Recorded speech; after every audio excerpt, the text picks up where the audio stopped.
ఈ నెల 9న సెక్రటరియట్లో సీఎం రేవంత్ రెడ్డి తెలంగాణ తల్లి విగ్రహాన్ని ఆవిష్కరిస్తారు. విగ్రహ రూపం అచ్చం గ్రామీణ ప్రాంత తల్లిలా కట్టిపడేస్తుంది. ఇక కాళ్లకు మెట్టెలు, పట్టా గొలుసులు, చేతులకు మట్టిగాజులు, ముక్కు పుడక, నుదుటిన పెద్ద బొట్టు, చేతిలో వరి, జొన్న, మొక్కజొన్న కంకులు, ఆకుపచ్చ చీరకు బంగారు వర్ణం అంచునేత చీరలో నిండు ముత్తైదువులా కట్టిపడేస్తుంది తెలంగాణ తల్లి విగ్రహం. విగ్రహం కింద ప్రత్యేక తెలంగాణ ఉద్యమాన్ని కళ్లకు కట్టేలా బిగించిన పిడికళ్లు, దానికిపైన తెలంగాణ తల్లిని చేతులతో మోస్తున్నట్లుగా ముచ్చటేస్తుంది.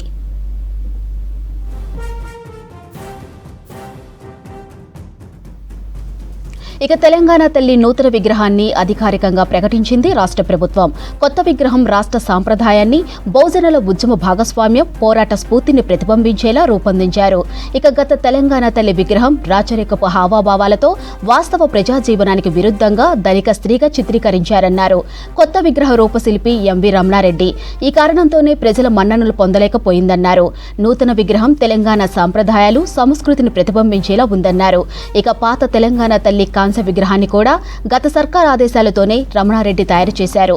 అలాగే అమరవీరుల జ్యోతి సెక్రటరియట్ ఎదురుగా ఉన్న రాజీవ్ గాంధీ విగ్రహం రూపొందించారు.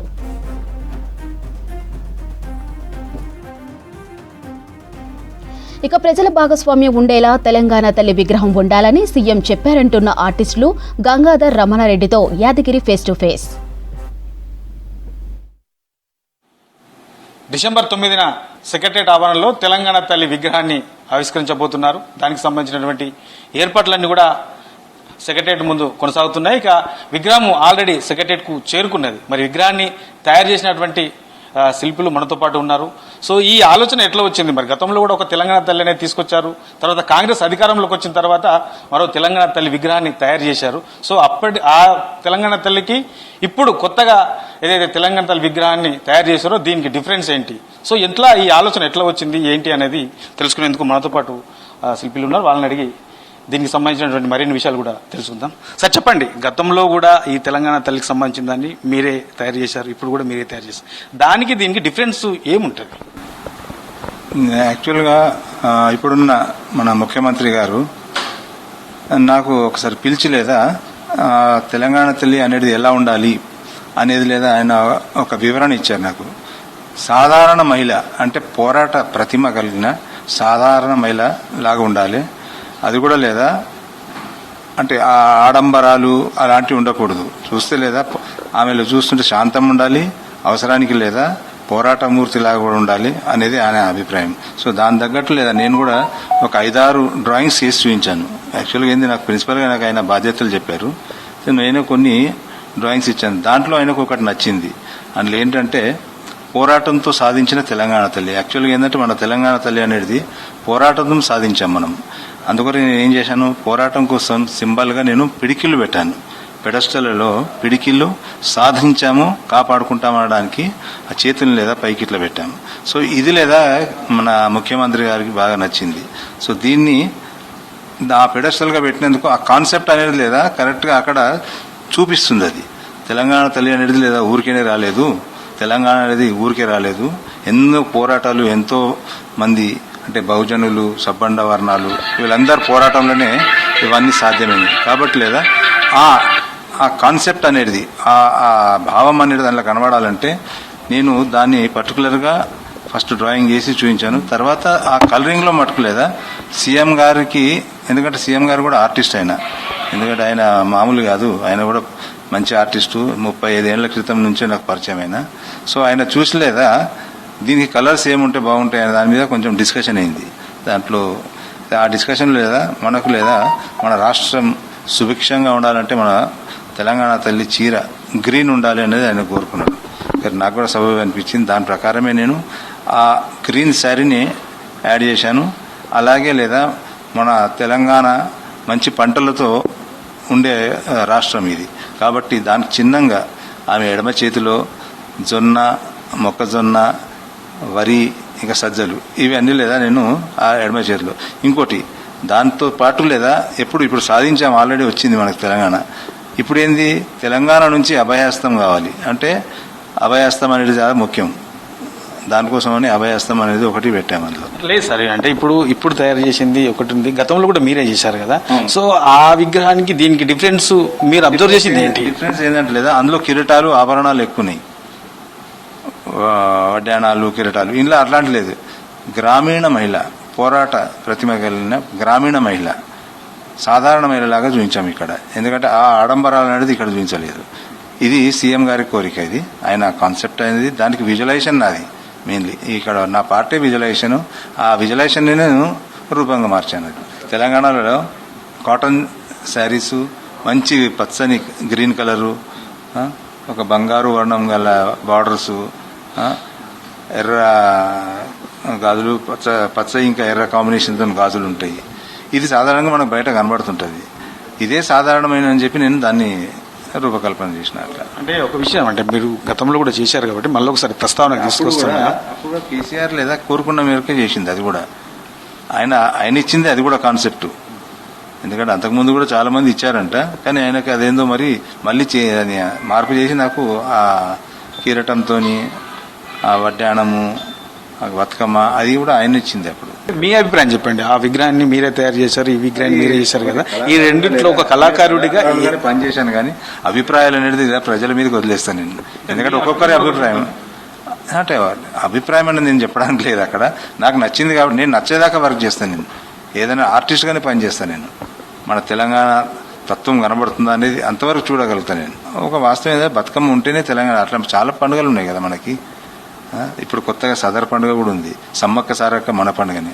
అది ఒకటే కాదు కదా, చాలా ఉన్నాయి తెలంగాణకు. బోనాలు కూడా వస్తుంది. ఒకటే చూపించి మనం అదే అని అనకూడదు. అందుకొరకే చూపిస్తే అన్ని చూపించాలి. లేకపోతే సాధారణ మహిళ పోరాట ప్రతిమ అనేది మెయిన్. ఆ చెంగు ఏదైతే కొంగు ఉన్నది కదా, కొంగు ఇట్లా ఆమె చెక్కుకుంది కదా, అక్కడనే ఆ ప్రతిమ కనబడేది. సార్ మీరు చెప్పండి, ఎట్లా మీరు గతంలో కూడా చూశారు కదా, దానికి డిఫరెన్స్ ఏమో ఎట్లా? అంటే మనకి ఒక గొప్ప చరిత్ర ఉంది. తెలంగాణ అనేది పోరాటాల చరిత్ర. 69 మూమెంట్ అండ్ ప్రజెంట్ తొలి మలితరం ఉద్యమాల్లో చాలా మంది ప్రాణాలు అసూలు బాసిండ్రు. సో ఈ చరిత్రను చెప్పుకోవాల్సిన అవసరం మనకు చాలా ఉంది. సో వాళ్ళ త్యాగాలతోటి ఈరోజు ఈ రాష్ట్రం సాధించుకున్నాం. మన ఒక ఐడెంటిటీని క్రియేట్ చేసుకున్నాం దేశానికి కానీ ప్రపంచానికి కానీ. అట్లాంటప్పుడు ఈ త్యాగ స్ఫూర్తి అనేది ఆ శిల్పంలో కనబడడం చాలా ముఖ్యం. అంటే ఒక దేవతామూర్తి లాగా, అటు దేవతామూర్తి అనేది గుళ్ళో ఉండాల్సింది. సో మనము తల్లి అనేది మనం ఓన్ చేసుకునేది మన ఇంట్లో రోజు చూసుకునేటువంటిది. సో మన తల్లులు ఎవరు కిరీటాలు పెట్టుకోరు, అంటే దాని యొక్క కాన్సెప్ట్ వేరు. కానీ ఇక్కడ మనము ఒక తల్లి అనే భావనతోటి మనం మాట్లాడినప్పుడు సో అది మన ఇంట్లో మనిషిలా ఉండాల్సిన అవసరం ఉంది. సో ఇది అద్భుతమైనటువంటి రూపకల్పన జరిగింది. సో గంగాధర్ గారు చాలా అద్భుతంగా క్రియేట్ చేయడం జరిగింది. అండ్ ముఖ్యంగా ఆ కింద ఉన్నటువంటి పీఠం లాంటి భాగంలో ఆ పిడికిళ్లతోటి చాలా వేలాది మంది, లక్షలాది మంది ఉద్యమిస్తేనే సో మనం తెలంగాణ సాధించుకోవడానికి ఒక ఆస్కారం కలిగింది. నాయకులు అనేవాళ్ళు తోడ్పడ్డారు తప్పితే ప్రజలు లేకుండా నాయకులు లేరు కాబట్టి సో రకరకాల నాయకత్వాలతోటి, రకరకాల పార్టీల ఇన్వాల్వ్మెంట్ తోటి ఒక ఉద్యమం ఏర్పడి తెలంగాణ సాధనకి సో సుగమమైంది మార్గం. సో అలాంటిది అక్కడి నుంచి ప్రజల నుంచి చేతులు ఇట్లా పైకి లేపుతూ తెలంగాణ తల్లిని చూపించడం జరిగింది. సో ఆ చేతులు అనేది తెలంగాణ ఆవిష్కరణకి సో మూలం అన్నట్టు. సో అక్కడ మన తెలంగాణ తల్లిని ఒక ఐడెంటిటీ లాగా సో మనం చూపించడం జరుగుతుంది. సో ముఖ్యంగా కేసీఆర్ గారి ఆలోచనలో ఆయన ఒక ఓల్డ్ క్లాసికల్ క్యారెక్టర్ అయింది. సో కాబట్టి ఆయనకి డోమ్లు, పెద్ద పెద్ద గోపురాలు సో ఇలాంటి చాలా ఇష్టం కాబట్టి సో ఆయన కిరీటాలు కూడా ఆయన ఎంచుకున్నటువంటి అంశం. కానీ ముఖ్యంగా మన గౌరవ ముఖ్యమంత్రి రేవంత్ రెడ్డి గారు సో ప్రజలకు సంబంధించిన అంశాన్ని ప్రస్తావించాలి. సో ప్రజల ద్వారా, ప్రజల కోసం ఇచ్చినటువంటి ఈ రాష్ట్రం కాబట్టి సో ఇది ప్రజల భాగస్వామ్యాన్ని చూపించే విధంగా ఉండాలని సో ఆయన కోరుకోవడం జరిగింది. సో ఈ రకంగా ఈ శిల్పం అనేది అవతరించింది. సరే, అంటే మీరు అన్నట్లుగానే ఇందాక దిమ్మె ఏదైతే ఉంటుందో దానికి పిడికిలు బిగించి ఉండడం, అంటే అందరి స్ఫూర్తితో అందరు పోరాటం చేశారు కాబట్టి అదొక స్ఫూర్తిగా ఉన్నది. విగ్రహధారీలు కూడా చాలా ఉన్నాయి. సో ఏది ఏ దానికి స్ఫూర్తిగా ఉండే అవకాశం ఉంటుంది విగ్రహం? అంటే ఇప్పుడు టెక్నికల్గా చాలా అంశాలు ఉంటాయి. అది 20 ఫీట్ల అడుగు ఉన్నటువంటి చాలా పెద్ద, అంటే ఆల్మోస్ట్ హైదరాబాద్లో ఉన్నటువంటి అంబేద్కర్ని వదిలేస్తే సో మిగతా కూడల్లో ఉన్నటువంటి శిల్పాల్లో అది చాలా పెద్ద శిల్పం అనుకోవచ్చు. సో కాబట్టి ఇందులో చాలా బ్రాంజులో చేసినటువంటిది చాలా పర్టికులర్గా చాలా ఇంట్రెస్టింగ్గా అండ్ ఇది ప్రత్యేకంగా మన గౌరవ ముఖ్యమంత్రి గారు దాన్ని పూర్తిగా హార్ట్ఫుల్గా తీసుకోవడం జరిగింది. సో ఆయన పర్సనల్గా తీసుకొని సో దీన్ని పర్యవేక్షించడం జరిగింది. సో అది అద్భుతంగా వచ్చింది. తెలంగాణ సంస్కృతిని ఆకట్టుకునే చాటి చెప్పేలా ఉంటుందని చెప్పేసి ముందు చెప్పినప్పుడు అసలు ఎట్లా ఉంటుందా అని చాలామంది అనుకున్నారు. కానీ ఆ నమూనాను చూసిన తర్వాత నిజంగానే గ్రామీణ ప్రాంతాలలో మహిళ ఎట్లయితే ఉంటుందో అదే తరహాలో ఇది కనబడుతున్నది. సో ఇది మీరు అనుకున్నారా ముందు ఇట్లనే ఉంటుండొచ్చు, లేకపోతే ఇంకేమైనా మార్పులు చేసే అవకాశం కూడా ఉంటుందా అని ఏమన్నా అట్లా అనిపించింది? డెఫినెట్లీ ఇప్పుడు గంగాధర్ గారు దాన్ని రూపకల్పన చేసినప్పుడు కొన్ని మార్పులు అనేది సీఎం గారు సజెస్ట్ చేయడం జరిగింది. సో అది ఒక 2 నెలల పర్యవేక్షణలో సీఎం గారి పర్యవేక్షణలో అన్ని మార్పులు చేర్పులు చేస్తూ రావడం జరిగింది. ఇక్కడ మనం ఒక తల్లి అభయాన్ని ఇస్తుంది. సో ఆ తెలంగాణ ఆవిష్కరణ అనేది మన కొత్త తెలంగాణ అనేది భావితరాలకి ఒక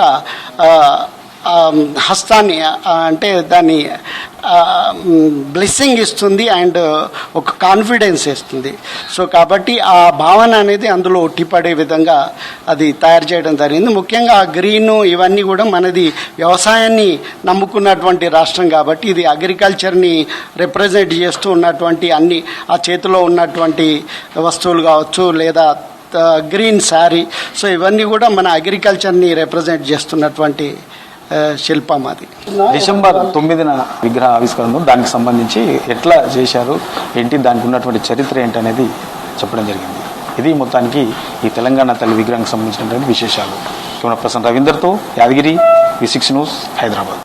హైదరాబాద్ హిమాయత్ నగర్లోని అంబేద్కర్ విద్యా సంస్థల్లో MBA కాలేజ్ ఓరియంటేషన్ ప్రోగ్రాం ఘనంగా జరిగింది. ఈ కార్యక్రమంలో పెద్దపల్లి ఎంపీ గడ్డం వంశీకృష్ణ, ప్రొఫెసర్ అప్పలయ్య, జహంగీర్, అంబేద్కర్ విద్యా సంస్థల డైరెక్టర్ విష్ణుప్రియతో పాటు MBA విద్యార్థులు పాల్గొన్నారు.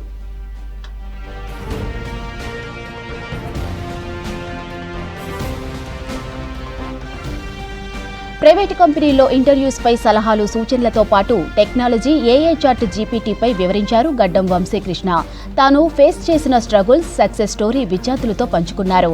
విద్యార్థులు లక్ష్యం పెట్టుకొని పాజిటివ్ మైండ్తో ముందుకు వెళ్లాలని సూచించారు ఎంపీ గడ్డం Vamsikrishna. I think that is what is very important today. All of you are very young. I think you need to really find your passion.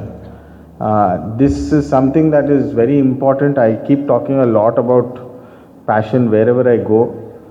First of all, I should tell all of you because it's obvious.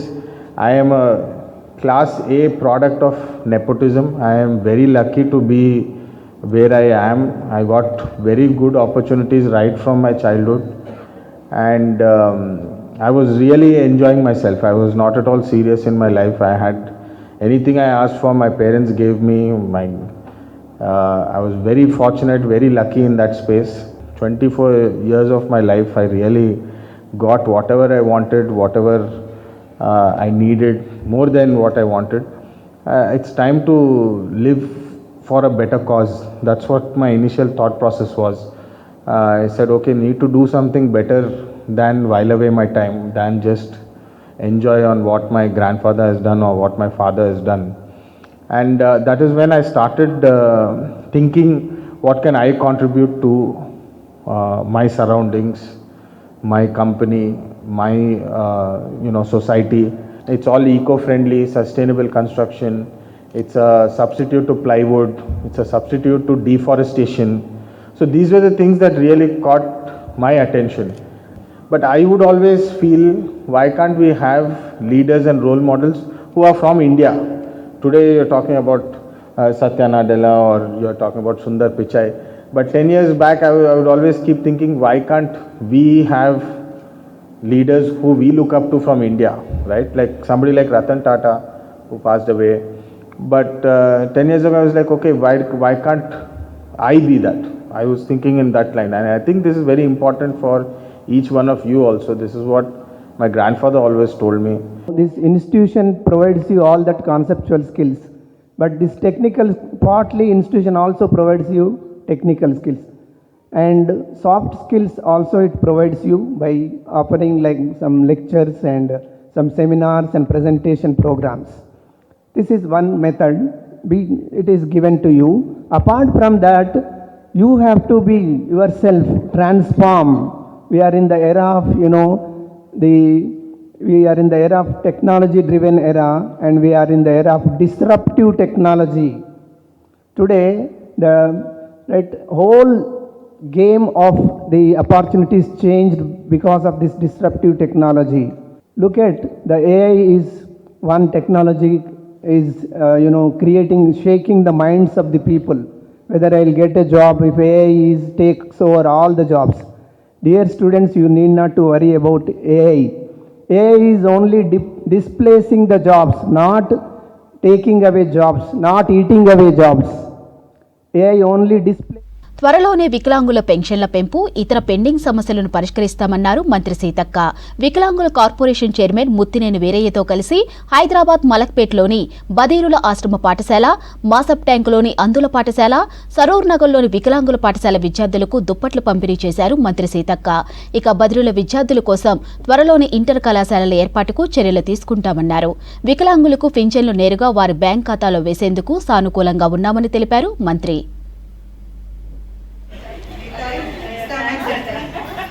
Visually challenged blind schools, అదేవిధంగా ఇక్కడ deaf and school కూడా రావడం జరిగింది. ముఖ్యంగా వాళ్ళ యొక్క అవసరాలను వాళ్ళ ద్వారా వింటూ, ఇప్పుడు మనకు చలికాలం పెద్ద ఎత్తున వస్తుంది, చలి కూడా విపరీతంగా పెరిగింది.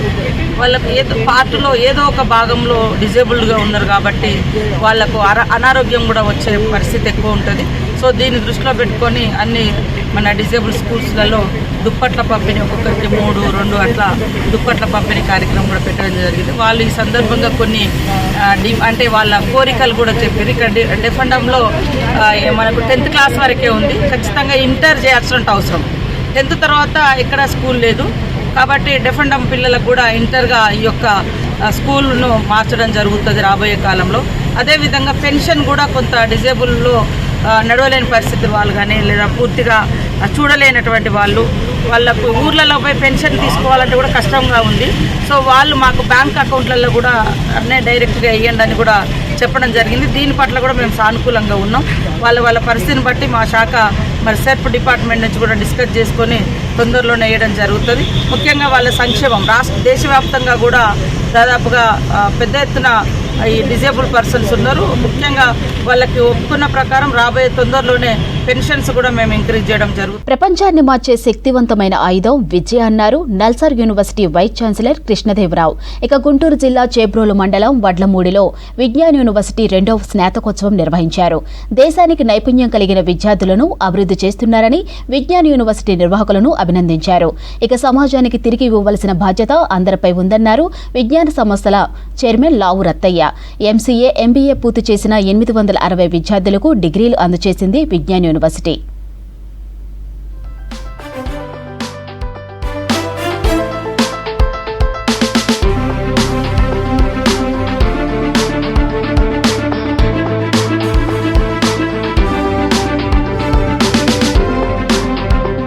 Lifelong. The aptitude for learning is kindled by formal education. The regular school and colleges need not be the only ways of acquiring formal education. Education at doorsteps, anytime, anywhere, and for anyone could become the cause of revolutionary upliftment of the mankind. This backdrop should explain the glory of distance and online education. While Government of India could be proud of its agenda of enhancing gross enrollment ratio (GR), the society should be focused on enhancing the gross qualification index (GQI) through all different forms and avenues of educating the citizens, because qualification qualifies the nation, qualification raises the status, and the qualified shall sow the seeds of quality thinking. Thinkers shall be responsible for the progress. The reason that we keep on calling you, normally online degrees a lot of universities does, but the only time they look at the students and the faculty look at each other is maybe at the end of the course during the convocation. But we made sure that whatever event that has happened, whatever program that has happened, whatever workshop that has happened, conference that have happened, definitely we have extended the invitation. We expected you to be here. Reason being, we wanted you to have that connection. We wanted you to network with your peers and with your faculty, because these are the people who will be your mentors, they'll be your supporters going forward, they'll be your collaborators going forward. You will be coming together at some point of time. This all will be adding up, all these connections that you are making, that you have made in the last 3 years to 4 years. This all will add up. Definitely it will come to help you in the years to come. Self-learning is the buzzword, and it is the most required thing for the industry also. Because whatever it is there, this moment, it won't be there technically also after 3-4 years. You should have the capacity to learn yourselves and change yourselves. That is the importance of the self-learning. This is the era of self-learning. The education is not the knowledge you possess.